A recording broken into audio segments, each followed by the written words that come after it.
to the beautiful Pacific Ocean in Ventura, California. Right here, under wraps, is the biggest, baddest, most vicious predator in the history of the world. A prehistoric shark called Megalodon. Or at least a full-size, modern-day mechanical version of one. Hi, I'm Carrie Byron. I'm Granny Mahara. And I'm Tori Belleci. We're from Mythbusters. Now, this 52-foot shark last roamed these parts a couple million years ago. So be careful, because this shark has a mean bite. Make no mistake, this guy is a killer. It left a Miocene sea awash in blood. It's like a crime scene. It needs to be solved. A 50-ton killer, the biggest shark the world has ever known. Small whale, head, tail gone, bitten in half. Big whale, 60 seconds later, it's bled to death. Megalodon ate it. But this killer vanished, and almost all the evidence that he ever existed vanished with him. Oh my God. No way. Now, 15 million years later, the world's largest shark is resurrected. I get to finally build this, and it's gonna be insane. The ultimate Jaws. I think we're looking at like about 8.5 feet wide by about 6 feet high. The ultimate experiment. Wow, you guys are ambitious. The ultimate killer. T-Rex wouldn't have a chance against this thing. Now, get ready to meet Sharkzilla. It's alive! It's alive! You know what, ladies and gentlemen? I think we have a murderer here.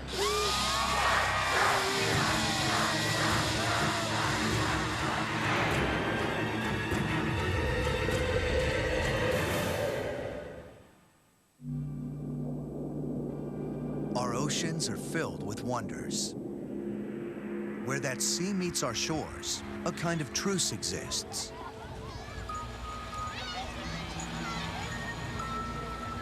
Except when it comes to sharks. What scares us about them is that they don't always know when they are not welcome. But we don't know just how lucky we are. We just missed out on becoming a prey item for a shark so big, so ferocious, so deadly it simply defies belief.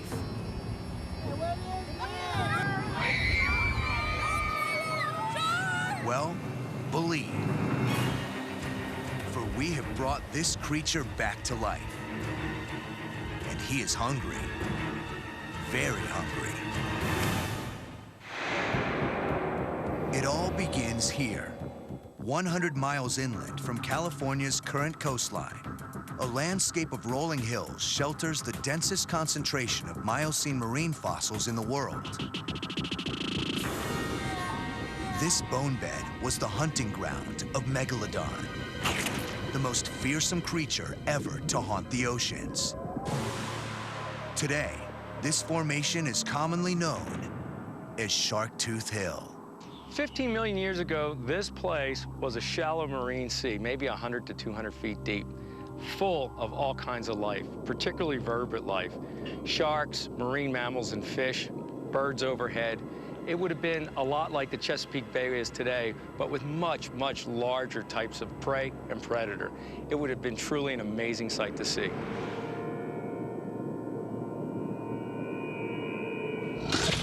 Megalodon, literally translated, means big tooth. And these 7-inch teeth are almost all that remain of this extraordinary creature. No skeletons have ever been found. What we do know is that Megalodon ruled the seas for some 25 million years, going extinct just under 2 million years ago. What they looked like, how big they were, how they lived, how they died, is a mystery science is only beginning to crack. Megalodon was probably the apex predator of all time. People think T-Rex or something like that. It's dwarfed by Megalodon. Megalodon is huge, maybe even 70 feet long. T-Rex wouldn't have a chance against this thing. T-Rex's head would fit in this guy's mouth. But how big was that mouth? How large a bite could it take? Unlike the T-Rex, which left many bones behind, the skeleton of a Megalodon, like all sharks, was made of cartilage, and cartilage rarely fossilizes. All we have left of this enormous predator are a few saucer-sized vertebrae and teeth. But these teeth might be enough. By starting with just one, it might be possible to reverse engineer a nightmare we call Sharkzilla.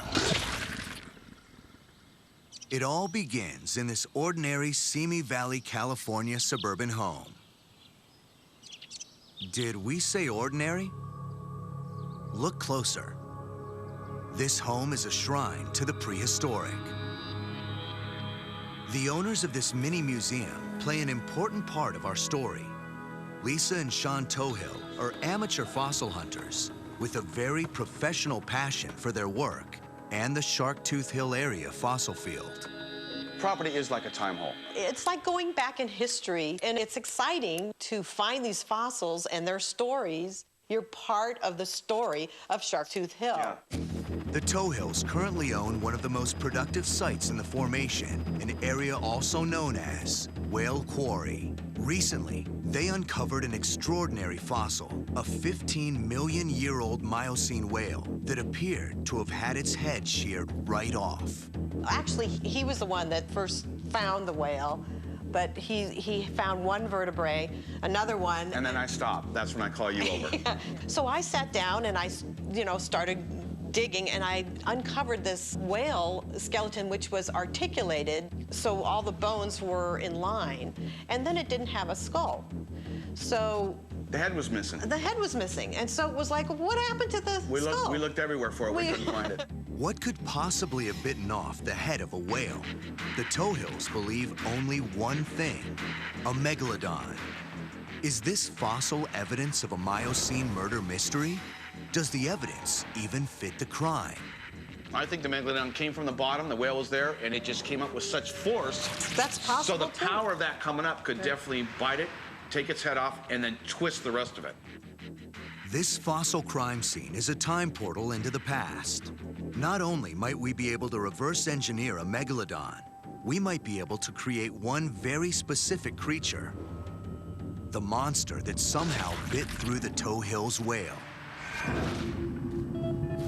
Our quest began when Dr. Chuck Ciampaglio journeyed to Sharktooth Hill to evaluate this fossil. Ciampaglio has made ancient sharks his life's work, and the prospect of helping us build a Megalodon has captured his imagination.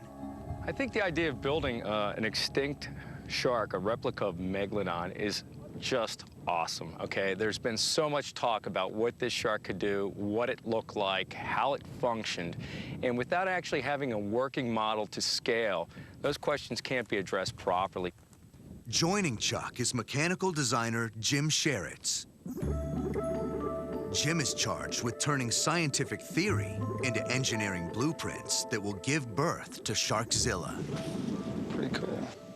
I'm meeting Chuck here today for a mutual reason, and I'm hoping he can, help me visualize and understand a little bit more about these creatures so I can build the most accurate replica of what Megalodon could have been. But first, Jim and Chuck need to inspect the Tohills whale fossil. Yeah, he found the first two vertebrae, which is part of the backbone. And then after that, I told him, okay, time to leave. She kicked me out of the hole. And then I went in and I started excavating all the way down, and it just kept going and going. Wow, this is almost all complete, huh? Right, and you can see all the vertebrae just all the way down. There's even tooth fragments in this, too. Yeah. Also, if you take a look as you go down here, it's too... we're still in the body vertebrae, the thoracic here, I think, and so this thing's probably going down another, what, you think, about 10 feet or so? Yeah, I'd say so. That's a good size. So we're probably looking at about, not conservatively, 25 foot or more, yeah. Big whale. Chuck brings his paleontological expertise to our crime scene. It looks like it's been rammed or some kind of injury caused the backbone to actually twist at a 90-degree angle, and then another portion of it to splay out at another angle. I don't believe that was done by currents, because I think the rest of the skeleton would have been disarticulated. And at the end where the head is missing. And yeah, it could be that the head, rotted and fell off, but I think it would have been found close by. I think that part of the injury was, caused by a Megalodon. And I think if we would go through this a little bit more in detail, we might see some of the scratch marks from where it crushed it. It looks like it's been beheaded. The head had been bitten off. And that was the first point where I thought, you know, we've got this Megalodon that probably bit the head off of this whale. What kind of power does that take? You know, what is it that I'm going to have to build to represent that? I mean, that's a huge bite. The force of that to bite that head off would be a big shark. Yeah, that would with be a giant 55-foot shark, probably. Right up my alley. Right up your alley. The bigger, the better. I mean, if we're going to do this, let's figure out, you know, what this thing could have been. Let's build it. Let's build it. I'd love to see it. Easier said than done. Sean, Lisa, come here. We are about to solve this Miocene murder. Do you want to have the first look at the killer? Wow, that is one big shark. Was it worth the wait? It sure was. It sure And was. you'll get to see it soon, too, so stay with us. Full-scale mechanical replica of one of the most terrifying prehistoric sharks that ever lived. We're not just trying to resurrect a Megalodon. We are trying to reconstruct the Megalodon, capable of biting through a whale. You think about what happened. That's kept us up at night. Yeah, it Remember, has. we've had conversations about what happened to that. What happened to that whale? It's like a crime scene. It needs to be solved. Solving that mystery is challenging, but we do know one thing. Megalodon was big. Just how big? The great white is today's poster boy for enormous killer sharks. But a great white like this would be dwarfed by his monstrous cousin. And when that cousin got hungry, just about anything that swam would become a prey item, even an enormous whale. And on California's Sharktooth Hill, this Miocene crime scene is under investigation. I definitely think that the whale got its head bitten off by the big Megalodon. We did find some meg teeth right around it, but we could find some more on the other side, and we could find some of the bones that might have some more scrape marks that will really kind of tell us. So it's kind of fun. We're still investigating it. Sean and Lisa Tohill have been joined by ancient shark expert Chuck Ciampaglio and mechanical designer Jim Sheritz.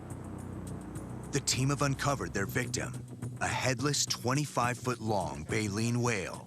This is cool, man. Now, they need evidence of what killed it. So this is what I was telling you before. This is how we find them. We got to get down to the bottom of the bone bed. Gotcha. And as you see, there's bones here. Hold on. Oh, my God. No way. Yeah, it is. It's a Meg. Lisa. Here. Yeah. Lisa, Meg, come here, babe. Oh my gosh. Yeah, it's a Meg. Oh, look at it. Get over here, you guys. Look at. Yeah, look at this. Wow. Look at that. All right, go ahead, sweetie. All right, go ahead. Let her take it out. When we started uncovering that tooth, you know, I had no idea what it was, but I saw the excitement on Sean's face, and it got me pretty worked up too. Whoa, look at that. I know. Can you believe it? Beautiful The size of that. It's all there. I can't wait Holy to see the other smoke, side. it just keeps growing. Look at that. Look at that. Isn't that awesome? Oh, look at that. Look at that. This discovery needs to be handled with care. Not only is a pristine Megalodon tooth worth thousands of dollars, it's also a lethal weapon. Most Megalodon teeth that are found, if they haven't been worked out of the sediment by nature, are so sharp, they're razor blade sharp, and can literally produce a wound if you mishandle one that will cause you to actually have to have stitches. I want to see it. I know, you're excited. I know. We're trying to be patient. Here we go. Here we go. Careful. Okay, go Well, ahead. I hope like there it. it goes. Pops. Yep. Oh. Pop it. Oh, yeah, there it goes. It's loosening up, yeah. Oh, there we There go. it goes. Oh, look at that. Okay, what do we got? Turn her over. Oh, it's beautiful. Look, it's all there. It's all there. Look at that. Wow. Look at that. Oh, that is Look at That it. is so Look at that. nice. It was truly amazing. It really was. And it was a large tooth, too. And as you could see, it was sharp and it was beautifully preserved, and the colors were so beautiful. I think it's something I'm going to remember for a long time. Can you tell what position this tooth was? Looks like an anterior and an upper, I think. When I was holding that tooth in my hand, I was thinking about what I had to build, and I figured, you know what? I'm going to need a bigger shop, bigger tools, bigger, you know. I mean, this is going to be a behemoth. It's the monster shark. Now that we had the fossil jewel of our tooth, we needed our setting. Fossils found in the area of Sharktooth Hill are studied and displayed at Bakersfield's Buena Vista Museum of Natural History. We have found the Alodesmus which is the sea lion. We found whales, we found megalodon teeth, just all kinds of marine mammals. These fossils represent a picture menu of Megalodon's prey items, from the Alidesmus sea lion to giant turtles. Even Megalodon's puny cousins, the great white shark, all were no match for the enormous jaws of a Megalodon. But how big would jaws have to be to contain teeth this large? Since no Megalodon jaw has ever been found, Jim and Chuck have to begin with one of Megalodon's appetizers, the great white shark. This is a model I think we can use for your Megalodon, even though Megalodon's jaw is going to dwarf this. This is scalable. Good, because, all we have right now is basically a tooth, right? Yeah, the tooth from Shark Tooth Hill. But, keep in mind, this is 20-footer, and we can figure out the overall length of the shark from the size of the tooth. We can do the same with the tooth that you're holding right now. Right. And I did a couple of estimates, and I think we're looking at about a 52-footer based on the tooth. 52 foot. 52-footer, Okay, so what size jaws are we looking at? I think we're looking at something like about 8.5 feet wide by about 6 feet high. So. Something you could walk into. Yeah. What about tooth placement? Is it going to be similar to this? Right. Well, we call the front of this of a shark's mouth the anterior, and the back the posterior. And so, of course, we have the lower and then the upper. And you notice immediately on these anteriors that the upper is shaped differently than the lower. We see these are much more narrow. Right. And these are much more broad, okay?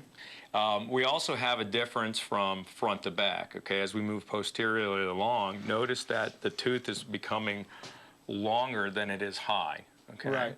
And if you take a look at these last teeth here, it's almost like having a razor blade, okay? I mean, they're so closely spaced, and there's so little distance between them. When this jaw comes down, this last little bit here, it's almost like a scissor, yeah, like a straight razor. And again, keep in mind that the bottom is to pierce the prey, right? Okay, and then the top is to gouge in, okay? And together they're going to work in concert. As a mechanical designer, Jim can appreciate nature's killing creations. Dwarfing modern predators like the killer whale or anything else it might encounter in a modern sea, the sheer size of a Megalodon is incredible. And nature's shark technology has not changed much in the 2 million years since Megalodon went extinct. And what's neat about sharks, the jaw is actually hinged to the brain case. And so as the shark approaches its prey, the bottom jaw lowers, the whole set of jaws pivot out of the mouth, okay? And then once it's engaged its prey with its lower jaw, the upper jaw comes down and you get this ripping, gouging bite. And just to aid it a little bit, the shark will shake its head back and forth. Gotcha. So that's when they get, full bite pressure there? Full bite pressure is probably coming somewhere about midway or so down in this bite. When you mention head shake, I would imagine that's what the serrations of the teeth help with. Right. I mean, basically, it's like using a really sharp butcher's knife, and you're getting a sawing motion back and forth. Well, one other thing I'm noticing is that, I always thought this was kind of the front of the tooth, but... Yeah, that's the beauty side that people like to show, but in fact, that's the back of the tooth, and this is the front. And notice the convex shape of this tooth. As this thing bites, it actually takes a giant chunk of flesh out and pushes it to the back of the mouth. And, each tooth is on a wheel, like a conveyor belt. And it's really remarkable because... Designed for replacement, right? I mean, what happens is over time, a few weeks, maybe a month, the tissue here dies, this tooth falls out, the next one comes in its place, and already there's another one forming underneath. So each one of these is a wheel of teeth. It's unbelievable. Megalodon would have been similar, but I think for your model, we probably only need to have a row or two of these teeth. Having explained how the teeth functioned, Chuck wanted to help Jim understand another part of the mystery. What did Megalodon look like? This is how we picture Megalodon, and you can see it's the scale, and notice the lettering, A through P, and what like sections, and what we have down here are the actual sections, similar to a CAT scan.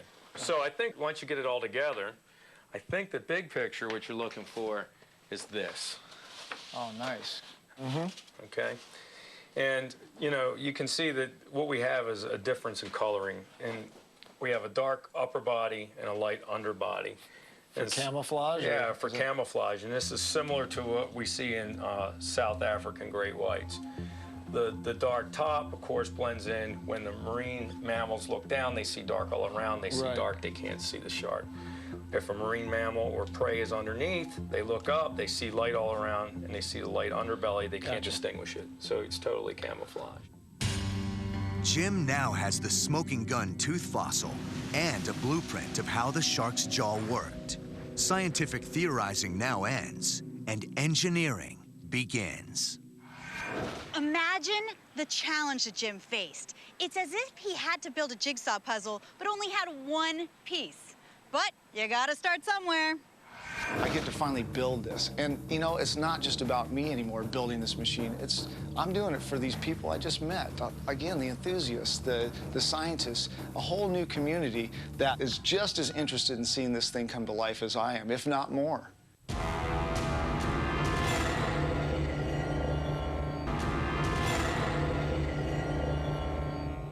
In a few minutes, we are about to unwrap this full-scale replica of the largest, most ferocious predator the world has ever seen. Scientists call him Megalodon, but we call him Sharkzilla. Sharkzilla! Just how do you build a 52-foot-long, fully operational, scientifically accurate artificial shark? By going to the right place, that's how. Jim Sheritz does not work alone. He is part of a design team very used to constructing mechanical marvels. All right, talk to me. I brought all the information back that we needed as a team to try and develop what this shark's going to be. And I'm meeting with Charles, and he's put together a model that represents the mechanism that he wants to build. Okay, hold it there for a second. Okay. And so far, the model looks great. I think he's headed in the right direction. And from that model, we'll be able to extract drawings that we can take out on the shop floor and start constructing this thing. But the cutting edge of this cutting-edge technology still needs to be the teeth. Teeth are extremely strong. The teeth that we found at Sharktooth Hill, they've lasted millions of years. They're obviously very durable. And the fact that sharks have to bite through bones and cartilage and things of that nature, they have to be really strong. And steel is probably the closest thing that we can equate to that and use in our mechanism. But cutting-edge technology only goes so far. Sometimes you need to go back to the basics. And we're here to cast the teeth. And the way this process works is they'll take the pattern of the tooth that we give them, and they'll literally press it into the sand, creating that shape. Once it's done, they pour the metal in, and that creates the tooth. Check it to see if it's hot. Oh, we're good. Since you're not burned, it's not hot. All in all, we cast 50 steel teeth. Our steel teeth turned out amazing. They look identical to the Meg tooth we found at Sharktooth Hill. On a tree, basically. In all facets, the level of detail is right there. Got a handful of finished teeth now. Now that we have this full set of steel teeth, they're daunting enough looking at those, but now we have to create the jaws that they're gonna live in. These jaws have to be 8 feet wide and capable of withstanding tremendous amounts of bite force. We're well into fabrication now, and the materials we're using are like structural box tubing. It's heavy-duty structural steel. I mean, once the structure's built, then we add the hydraulics. We can start putting them together with the mechanism. The jaws have been physically created, but how powerful would they need to be to bite through a whale? In order to find out, Jim Sheritz met Chuck Ciampaglio at his laboratory in Ohio's Wright State University, where together they consulted skilled model maker Mike Taylor. Chuck introduced me to his colleague, Mike, and Mike had some great diagrams, and he really was able to kind of lay out what the bite mechanics are. Those mechanics are astonishing. The Megalodon may have been capable of 20,000 pounds of bite force, a bite that has to be precisely calibrated. Although the bite seems like a simple thing, as Mike described it, it became apparent that it's very complex. The lower and upper jaws both have their own individual jobs that they do, and they move at different rates, and it could pose some potential problems for us in the engineering process. Now, the jaws only represent the business end of Sharkzilla. What about the massive body? As our shark needs to be transported, weight has to be a consideration. Jim and his design team hit upon an ingenious solution.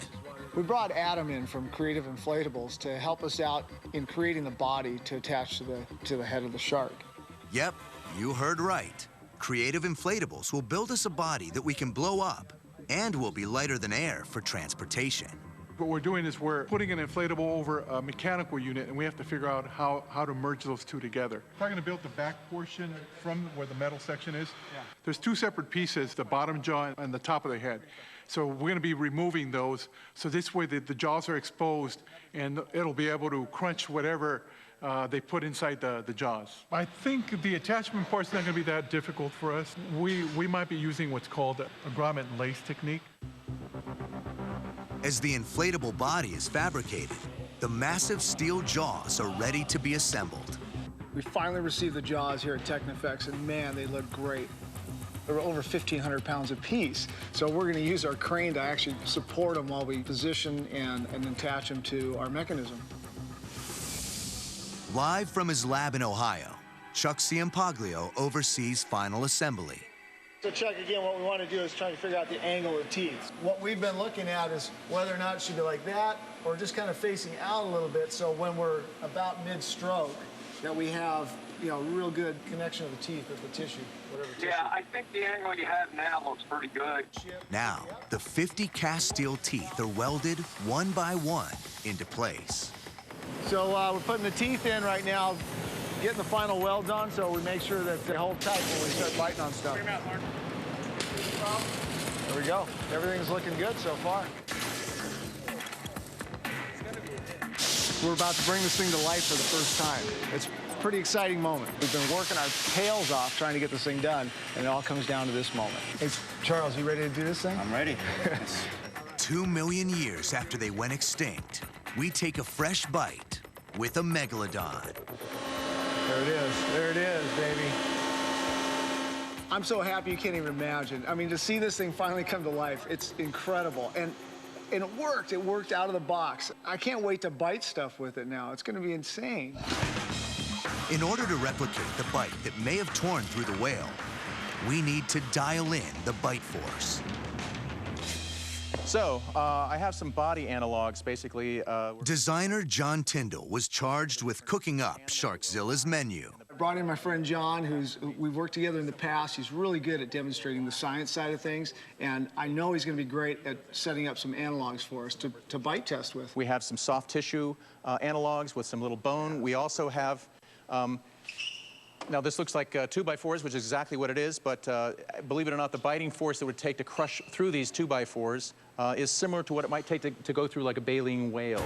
Finally, it's showtime. Sharkzilla prepares to take his first big bites. Wow. And great. Keep going. Yep. All the way. Yep. Look at that. Oh, yeah. I think it's got plenty of power there, John. Yeah.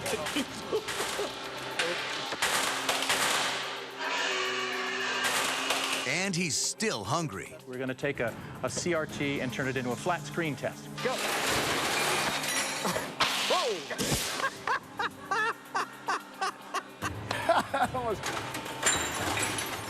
It was fun. Although TV sets might be fun to eat, their scientific relevance remains somewhat dubious. John Tyndall and Jim Sheritz needed some expert advice on more scientifically accurate substitutes or analogs for Sharkzilla to digest, and they knew just who to talk to.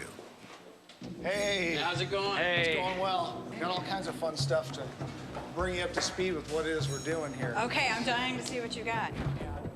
Jim and John brief Cary Grant and Tori on their progress to date and their major test challenge to forensically recreate a prehistoric crime scene.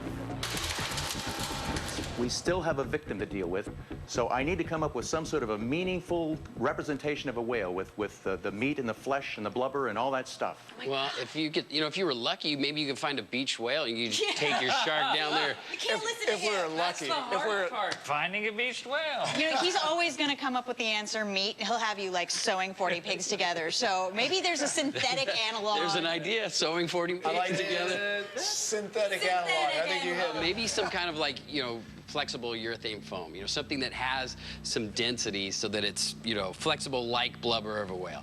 Or, you know, get different durometers so that it actually has, you know... Different toughness. Yeah, because you've got muscle, and then you've got the core, you've got blubber. Yeah. What would you use for the bones? I mean, you could use some kind of like reinforced plaster, but the best thing to do is actually cast the bones in your foam when you're doing the body of the whale. So that's one cohesive piece. That makes a lot of sense, yeah, because we want to bite through all that stuff, right? Well, and that would give us a meaningful answers, too, because if it bites through, we'll be able to do the forensics and see what it actually was able to chew and whether or not it could chew the head off of a whale. That's a pretty big casting. I mean, this whole undertaking, the jaws, the shark, the whale. Wow, you guys are ambitious. You got your work cut out for you. That we do. See you soon. Bye, guys. See you guys. Got that? Our work is not done until we get the scientific seal of approval. Chuck Ciampaglio arrives to oversee the final bite calibration tests. Introducing Megalodon. Oh my God, look at this. This is beautiful, man. You did it, huh? Is this awesome or what? Oh my. Feel the edges. Very sharp, man. Even though we don't have all the teeth in here, this is where the teeth would be. Yeah. So. Oh, absolutely. No, these are the functional rows, man. This is perfect. This is absolutely perfect. Just like at the dentist, we need to take a bite impression. Chuck has to compare this ultimate overbite with a real shark bite. You ready, Chuck? I'm ready, man. Let's do this. Hit it.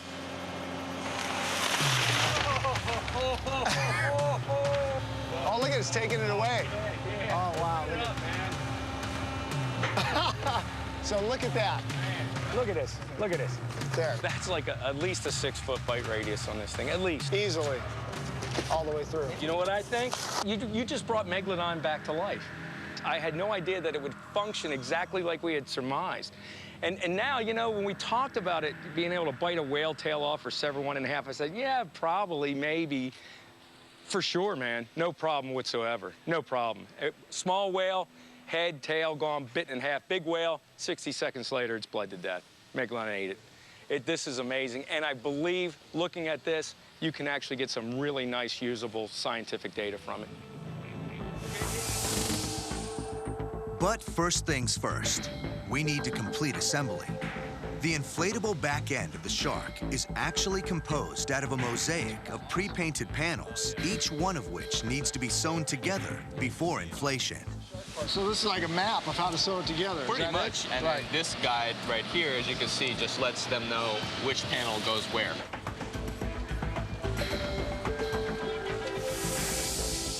Two weeks later, we've got things all sewn up. The fabric body has been stitched together and is ready to be attached to the mechanical jaw. One of the most difficult tasks is to marry both the inflatable top part of the head and the bottom jaw. The bottom jaw we made out of foam, and the top of the head we made out of inflatable. The back part's one piece, and then the top of the head's a different piece.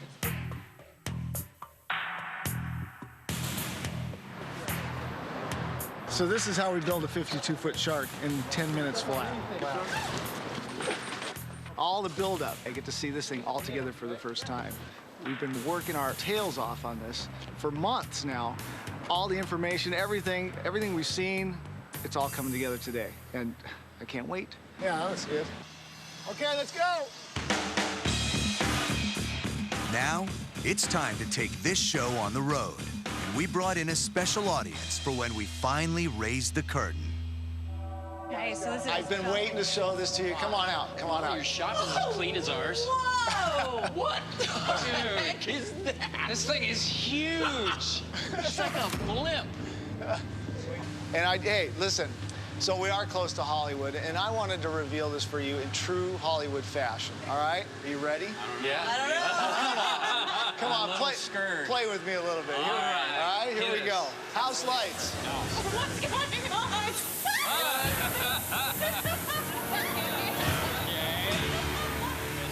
Are you ready for more? Yeah. Yes. I think. Come on. Lights. Pull.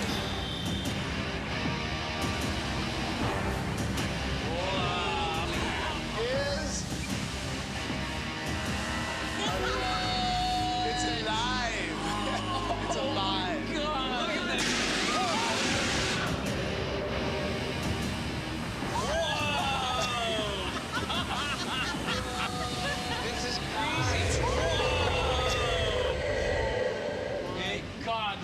is insane. It's so much better than I thought it would be. Oh my God. Are you guys ready to see what's under here? I think he's still hungry.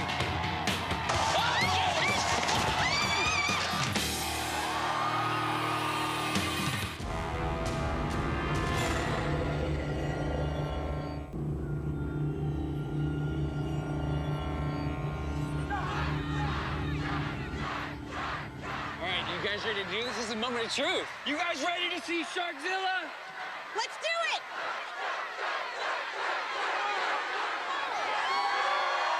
Yeah! Sharkzilla! Sharkzilla! Look at that man! He's massive! Who wants to see him eat something? Could Sharkzilla have bitten the head off a whale? In order to find out, we need to take off his head to open up the jaw mechanism so we can better see what, and in the case of our first test, how much he can actually eat. How big a bite can this thing really take, right? All right, let's see what it can do. All right, here we go. Bring on the foam.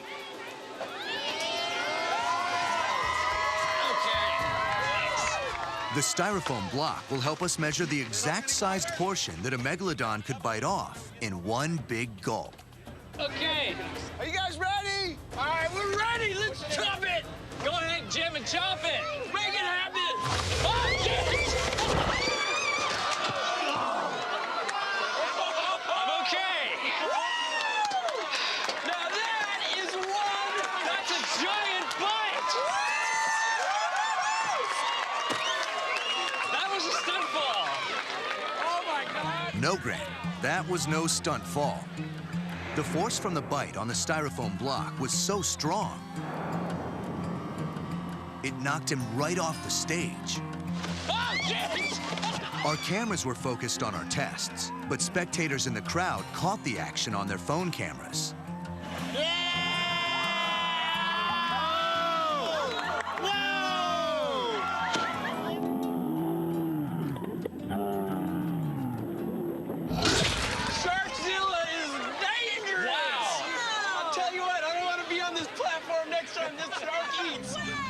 Besides Grant, Sharkzilla was able to consume 30 cubic feet in one bite, the equivalent of 1,890 pounds of organic substance. That would be meat to us. Next, we have to measure Sharkzilla's exact bite. We believe the real Megalodon had a 20,000-pound bite force. In order for our test to be successful, Sharkzilla has to match it. As the Mythbusters suggested, this laminate is designed to buckle under 20,000 pounds of pressure. Okay. This is supposed to be the limit of what this machine can handle. Run for your life, Sharkzilla is eating. Sharkzilla is hungry. Awesome! That is 20,000 pounds! That's awesome! Strong shark. Now that Sharkzilla is up and biting, it's time to get ready for our whale dinner. But first, a couple of appetizers. Megalodons like Sharkzilla ate giant sea lions. This analog of an alodesmus is kind of like one of those sea lions, except this one is made out of fiberglass. Everybody back, hold it, Jim. That's serious stuff right there, buddy. One sorry sea lion.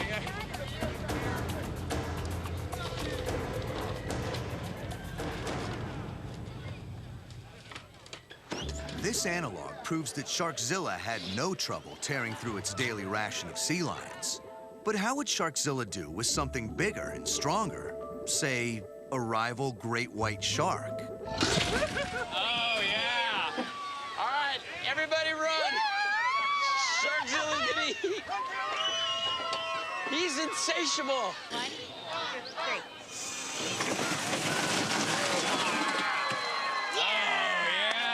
No problem there. That's no match for my Megalodon. We need a bigger boat. A sea turtle was also on the menu, Its thick skin is the equivalent of modern-day aluminum. What could we get to duplicate the shell of a turtle?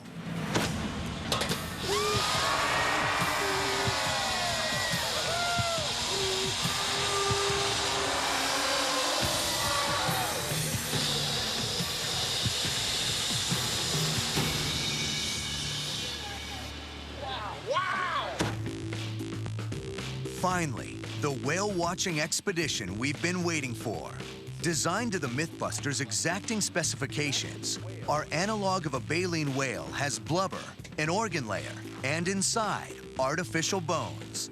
It's time to answer a 15-million-year-old question. Did it kill a whale, a baleen whale? Was there a murder on Shark Hill millions of years ago? Well, this is what we've all been waiting for. Let's see if Sharkzilla is the Miocene murderer!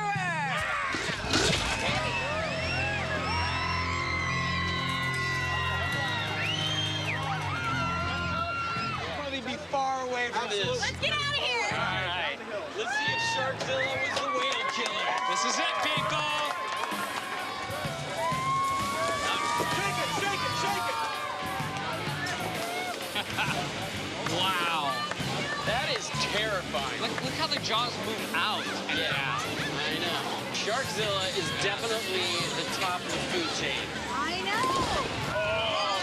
Do you hear that as he takes a chunk out of the whale?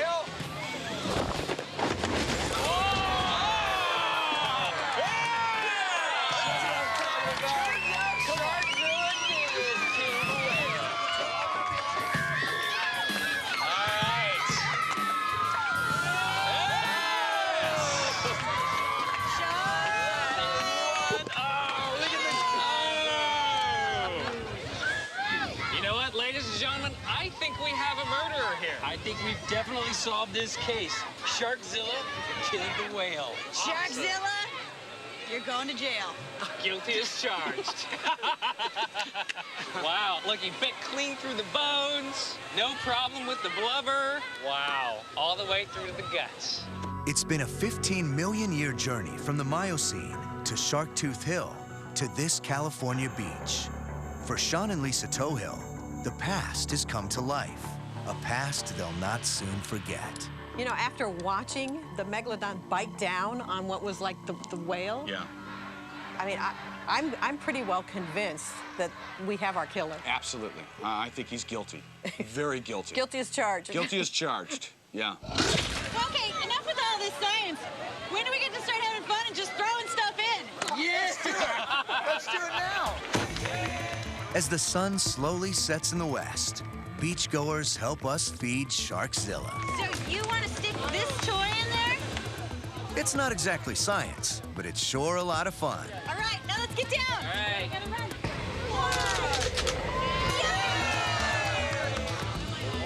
One, there it goes.